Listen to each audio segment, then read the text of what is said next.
किसी महात्मा के गले में डाल दिया, फिर भी महात्मा हिले नहीं। तब बेटा ने देखा कि पिता के गले में सर्प किसने डाला। ओहो, किसी के पिता का कोई अपमान कर दे बेटा का खून खोल जाएगा। एकदम गरजता हुआ पुत्र ने हाथ में सर्प पकड़ा और श्राप दे दिया, जिस किसी दुराचारी राजा अत्याचारी पापा अत्याचारी राजा ने हमारे महात्मा पिता के कंठ में गले में सर्प डाला हो, आज से ठीक 7 दिन तक शगनाग मैं श्राप देता हूं उस राजा को किस ले। श्राप दे दिया, महात्मा के नेत्र खुल गए। बेटा तुमने अच्छा नहीं किया, ये राजा परीक्षित ने सर्प डाला था, लेकिन राजा परीक्षित का दोष नहीं था। परीक्षित जैसा तो कोई राजा धर्मात्मा हुआ ही नहीं, दोष तो केवल कलियुग का था जो उसके मुकुट में बैठा हुआ था। आज 7 दिन का श्राप लगा। दिन 7 ही होते हैं, 8 कौन 6 दिन नहीं होते। इतवार सोमवार मंगलवार बुधवार गुरुवार शुक्रवार शनिवार। परीक्षित कौन है? ये पीले कपड़ा पहना के परीक्षित बनाते हैं, परीक्षित नहीं होते। एक कथा के यजमान है पूजा करने वाले। परीक्षित कौन है? हर जीव परीक्षित है, हर मनुष्य परीक्षित है, और सभी का जीवन 7 ही दिन का है। और तक्षक नाग काल है, एक काल रूपी नाग काल रूपी सर्प जीव को डसता है, किसी को मंगल को किसी को बुध को, और किसी का जन्म इन्हीं दिनों में होता है। 7 दिन में जन्म है, 7 दिन में मरण है। परीक्षित जीवात्मा है, तक्षक नाग काल है। आज परीक्षित जी को मालूम पड़ा,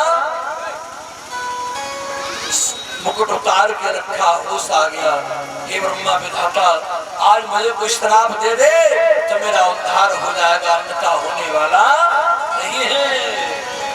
मेरी लगन हरि से जोड़े ऐसा कोई संत, लगन हरि से जोड़े ऐसा कोई संत, मेरी लगन हरि से जोड़े ऐसा कोई संत।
शास्त्र लड़ाई हो तो कितनी आवाज निकलती है।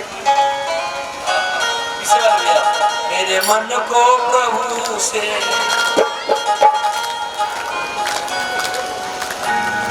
ऐसा कोई संत मिले। बोलो आज के आनंद की, भागवत महापुराण की, ब्रह्मदेव बाबा की जय जय श्री राधे। अब आप लोग खड़े हो जाए, आरती करें भगवान।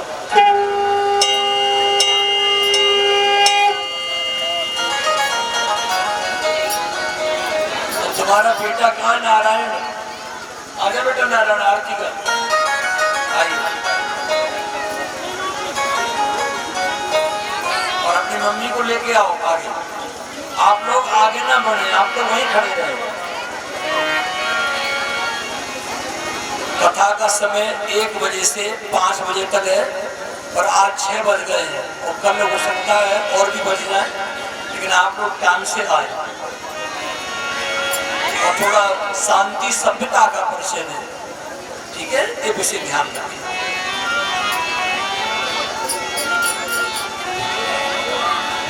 बाके बिहारी तेरी आरती गा,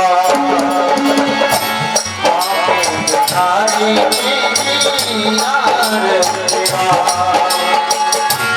आरती गाऊं प्यारे तुमको जाऊं, आरती गाऊं प्यारे तुमको जाऊं, हे गिरधारी ये तो राजा का कर्तव्य होता है। यथा राजा तथा प्रजा।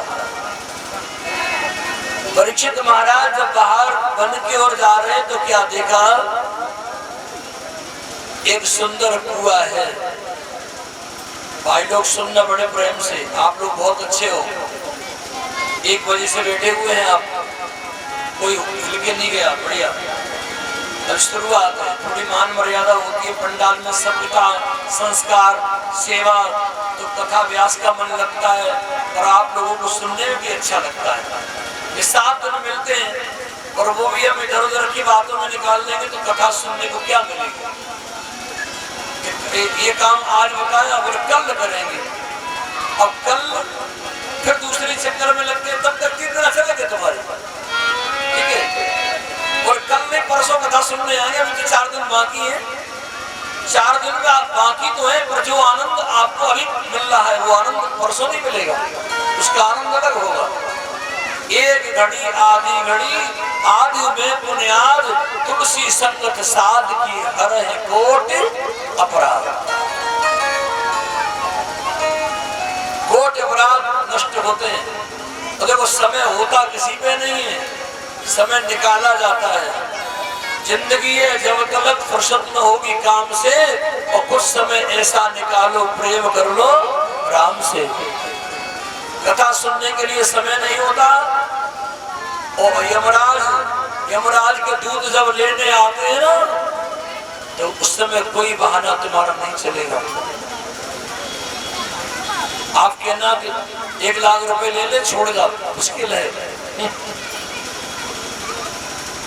आए जाए घाट से जाओगे बाई घाट, और अपने अपने कर्म से हो जाओगे बाराबार। परीक्षित महाराज ने क्या देखा?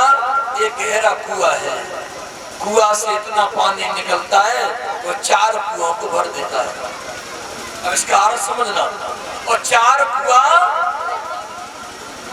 भर जाते हैं, लेकिन एक कुआं पानी देना बंद हो जाता है, तो 4 कुआं मिलकर एक कुआं को भर नहीं पाते हैं।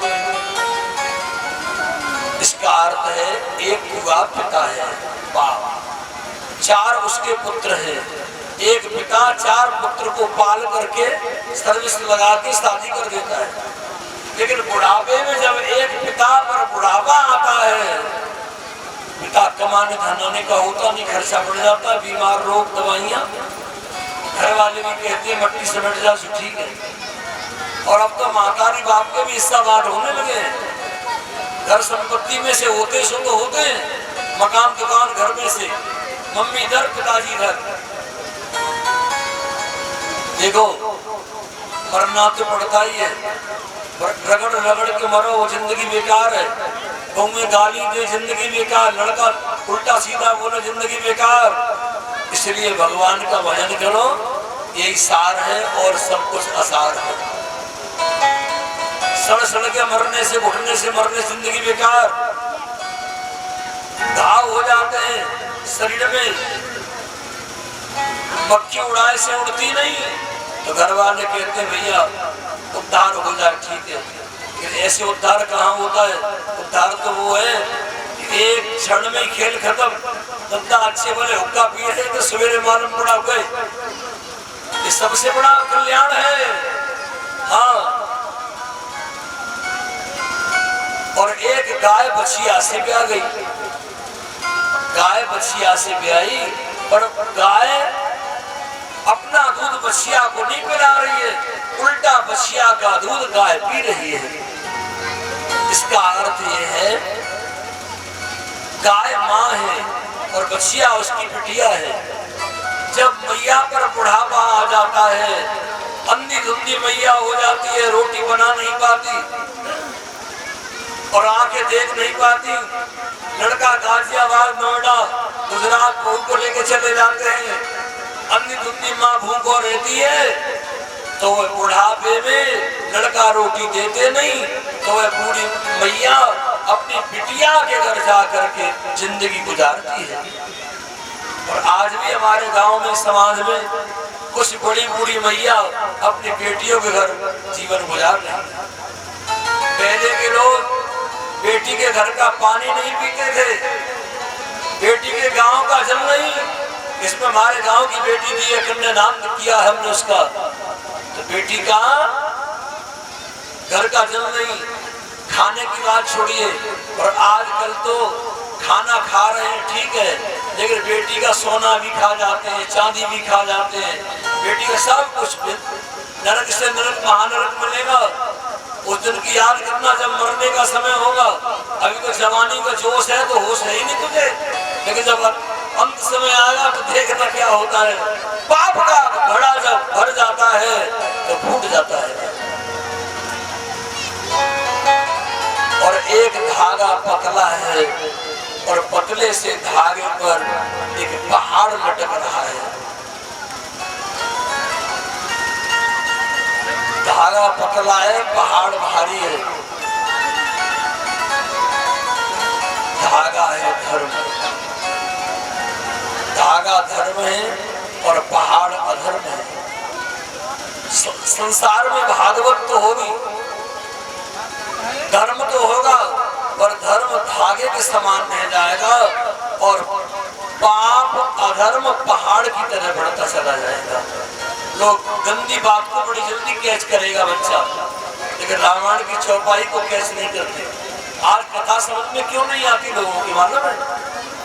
क्योंकि रामायण का ज्ञान नहीं, गीता के श्लोक याद नहीं, रामायण गीता पढ़ते नहीं, अच्छे अच्छे सत्संग महात्माओं के दरबार में, तीर्थ में, आश्रम में कभी करते नहीं, और साधु भी ऐसे मिलेंगे तुलसी का पेड़ में, गांजे का भगरना का पार में।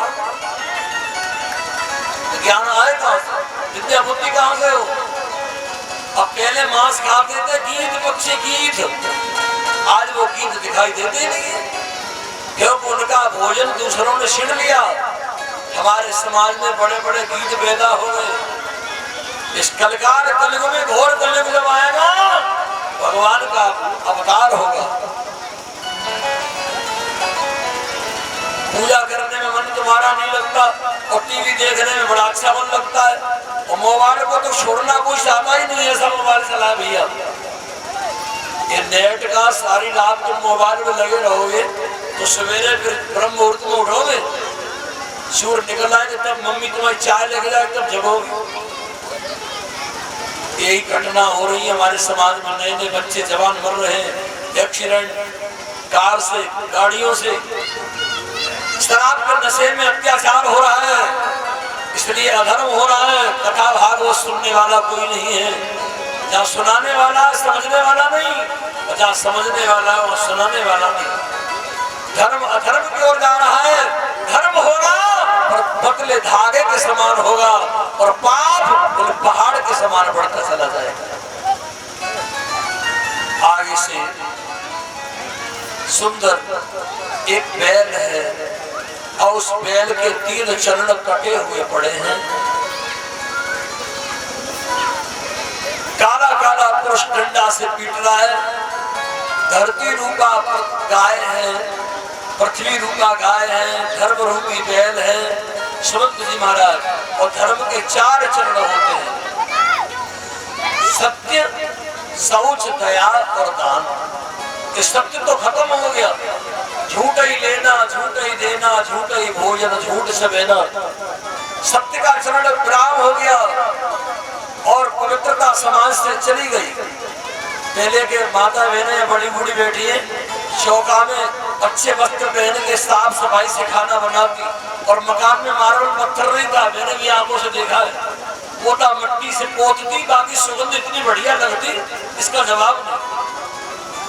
पोता मिट्टी की पोतने में सुगंध थी उसमें, बताइए। तो पवित्रता उसके भाव में। आज पवित्रता चली गई, लोग जूता चप्पल रसोई में पहन के खाना बना रहे हैं, अधर्म छा रहा है। समाज का विनाश इसी कारण हो रहा है। और महाराज कलयुग को रहने के लिए 4 जगह दी। दूतम पानम स्त्रियासून पिता व्रत शत्रुविदम रजो मजम कामम रजो वैरम च पंचमम। पहला स्थान दिया जहाँ झूठ बोला जाता हो, जुआ खेला जाता हो। जुआ में अब कोई पंडित जी जुआ देखने पहुंच जाए तो लोग क्या कहेंगे, ये भी खेलते होंगे। और कोई साधु ठेका में खड़ा होकर पानी पी रहा हो तो लोग क्या कहेंगे, दारू पी रहा है। और वेश्याओं की तरफ अगर 2 बार गली में निकल जाए, चला है, तो क्या कहेंगे, ये भी ऐसा होगा। यही हमें सीखना है, किस जगह बैठना चाहिए, किस जगह नहीं। गलत जगह को त्याग दो, इस संगति का प्रभाव होता है।